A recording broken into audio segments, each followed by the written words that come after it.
So, hi guys! Problema niyo ba yung maiitim yung tuhod, siko, kilikili, at ang inyong pang-upo?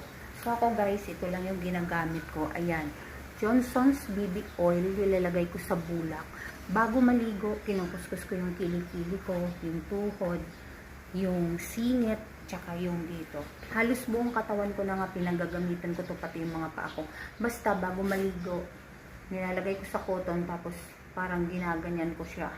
Tapos nakababad siya ng at least man lang mga 5 to 10 minutes bago ako maligo.